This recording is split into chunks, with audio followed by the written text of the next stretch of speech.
Allez, un autre cavalier, c'est le champion paralympique en titre, là, oui. carrément. Voilà, l'Autrichien Peppo Pusch, qui a aussi une histoire assez particulière. Hein. Racontez-nous, Fanny. L'histoire, c'est que Peppo est un cavalier valide qui faisait du concours complet. Qui a fait les Jeux Olympiques en 2004. Qui a fait les Jeux Olympiques, tout à fait. Et donc, il a eu malheureusement un accident sur le parcours de cross. Donc, il nous a expliqué que c'était son gilet. À l'époque, il avait déjà un gilet airbag qui s'est gonflé de façon malencontreuse et qui, du coup, l'a fait chuter. Et suite à cette chute, il s'est retrouvé donc en situation de handicap. Il a ce qu'on appelle, nous, une tétraplégie incomplète, c'est-à-dire que la moelle épinière a été touchée et donc un certain nombre de fonctions motrices ont été lésées. Et beaucoup de cavaliers, je pense, auraient abandonné. Hein. On aurait dit, bon, bah voilà, c'est malheureusement, voilà, j'ai eu cet accident, c'est terminé. Et ben lui, non, il s'est dit, bon, bah moi, voilà, je suis en situation de handicap, je vais me remettre à faire de la compétition et de haut niveau en paradressage. Et Peppo, on l'a vu la première fois sur les terrains à Deauville aussi. Il est arrivé, on ne le connaissait pas. On a dit tiens, qui c'est, etc. Et il nous a complètement étonnés aussi parce que c'est quelqu'un aussi qui a une gentillesse, qui est très positive, qui est vraiment fantastique. Et on a énormément sympathisé aussi, quand je dis les Français. Et je peux vous dire qu'aux Jeux Olympiques, pendant un certain nombre de reprises, les Français, on est presque devenus aussi effectivement compatriotes de Peppo, parce qu'on est devenus autrichiens, parce qu'on a tellement sympathisé avec lui qu'on voulait aussi sa victoire. Et quand il est reparti du stade, on lui a fait une hola, tous, c'était très très sympathique. Et champion paralympique à Londres, oui, à Greenwich Park. Et c'était une surprise parce qu'il a été détrôné un grand champion qui a gagné plusieurs fois de suite les Jeux, qui est effectivement Lee Person. Et Peppo, effectivement, au départ, il était outsider et il a réussi à décrocher la médaille d'or. Et ça a été aussi un moment extraordinaire pour lui et pour l'ensemble du public parce que c'est vraiment... Et en plus, en tant que femme, je peux vous dire qu'il a beaucoup de charme.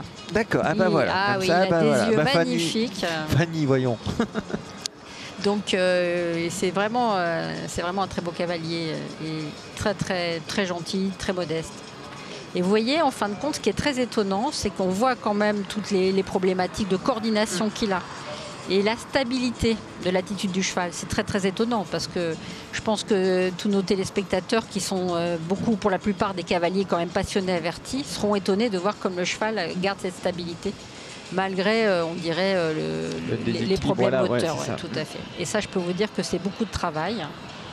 Et c'est parce que quelque part, il a réussi effectivement aussi à mettre son cheval en confiance. Et les chevaux, au bout d'un moment, comprennent que voilà, il ne faut pas qu'ils se mettent contre ça et qu'il faut qu'ils se mettent avec ça.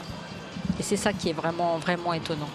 Regardez, ça c'est magnifique. Le cheval, c'est une jument, c'est Fine Feelings. Fine Feelings. Ouais. Alors ça, c'est son élevage aussi, parce qu'il avait effectivement ces deux chevaux, donc Fine Feelings, et il avait également un Boy Feelings, si je ne m'abuse, je n'ai pas le nom encore vraiment en tête. Et en fin de compte, c'est deux chevaux qu'il a élevés lui. Et ça, c'est fantastique aussi. Très très belle reprise. Hein. On voit ce travail au pas qui est très très bien, magnifique. Alors là, on est dans la compétition par équipe. Pour l'instant, alors, voilà. Oui, là aussi. C'est aussi, voilà. Tout à fait. Bon, c'est pas plus compliqué que le dressage classique ou le CSO. Non, c'est pas plus compliqué. Hein, voilà. C'est pas plus compliqué. On va dire qu'on va effectivement courir ici au championnat d'Europe 3 titres, un titre par équipe. Donc là, effectivement, aujourd'hui, c'était la première reprise qu'on appelle la Team Test, qui est la reprise équipe. Demain, ce sera les autres grades. À partir de jeudi et vendredi, on aura une deuxième reprise qui comptera à la fois comme deuxième reprise équipe, mais aussi comme reprise pour le titre individuel. Donc on va dire, on va courir de lièvre à la fois donc, sur la fin de semaine. Et ensuite, dimanche, 30% donc, des cavaliers seront qualifiés, ça c'est nouveau dans le règlement para-équestre, seront qualifiés pour ce qu'on appelle le freestyle, qui est l'équivalent du Grand Prix en musique. Tout à fait, complètement. Et ça, c'est la premier championnat majeur où on n'aura que 30% des cavaliers qualifiés.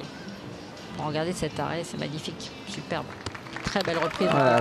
Peppo Pusch, l'Autrichien, champion paralympique, est en tête. Hein. Il a terminé en tête ce matin de la compétition en grade 1B. C'est bien. C'est très très bien parce qu'il confirme ce qu'il a fait à Londres et je pense que... Et la Danoise qu'on a vue juste avant, Stina Tange Kastrup, est deuxième. Et deuxième, complètement. Donc là, pour l'instant, effectivement, la hiérarchie est respectée. Donc, mais en paradressage comme en dressage, il y a aussi effectivement une hiérarchie qui existe et il peut y avoir des surprises.